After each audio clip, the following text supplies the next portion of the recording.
What's going on, everybody? It's the Jack here with another Waveiture 101 video. That's right, Professor Waveiture is back at it again with another Waveiture 101 video for you guys on this wonderful Wavy Wednesday. Oh, I would never get tired of saying that, man. I love coming and being able to, do these videos for you guys. Speaking of videos, what this video is going to be about how to find your angles, how to properly find your angles. I'll be giving you guys a few quick tips of what to do in order to find those angles.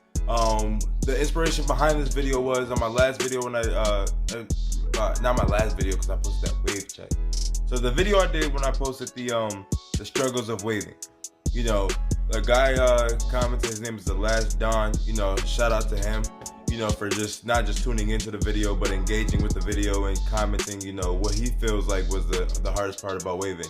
And he mentioned the hardest part about waving for him was finding his angles.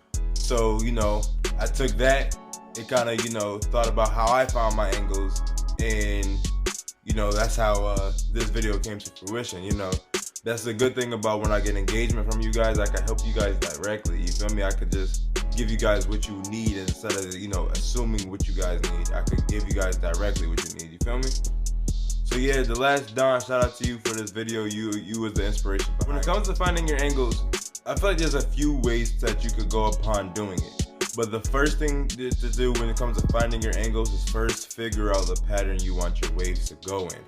If you don't know the pattern that you want, if you're in the midst of deciding the pattern that you want, it's really tough to think about the angles to hit because you don't know what pattern you want. In order to, find the angles, you have to know the pattern you want your waves to come in so you can know which way to brush.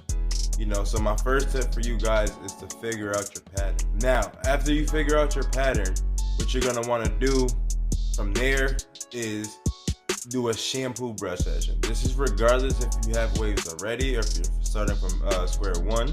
You're gonna wanna go in a shampoo session. You want to do a shampoo session because when you're brushing the shampoo into your hair, you can physically see the way your hair is going and physically see the way your hair is laying because the shampoo is going to go in that direction. The pull of the shampoo through your hair is going to physically show you your angles. That's one thing I started doing, more frequently, and that's the reason why my swirl is, at the level it is right now. Because of those constant shampoo sessions that I was having. I was probably having a shampoo session a week. Sometimes even two, regardless if it was wash day or not. All right, sorry for that, guys. Had a little technical difficulty and all that good stuff. But yeah, you're gonna want to do those shampoo sessions. It's gonna make your life a whole lot easier. It's gonna make finding your angles more easier because of the fact that you're gonna physically see the way you're brushing, the style you have to brush, and all that good stuff. Another good way to find your angles is to just really pay attention to the way your hair grows. Because if you brush the way your hair grows, your waves are gonna come in not just faster, but you'll be brushing in the natural flow of your hair, and therefore you don't gotta do too much re-angling of your hair in a sense. Like my hair kind of grows in a clockwise formation. So all of my angles have to create that clockwise circle. So with that being said, my angles are going to be along the lines of a clockwise formation.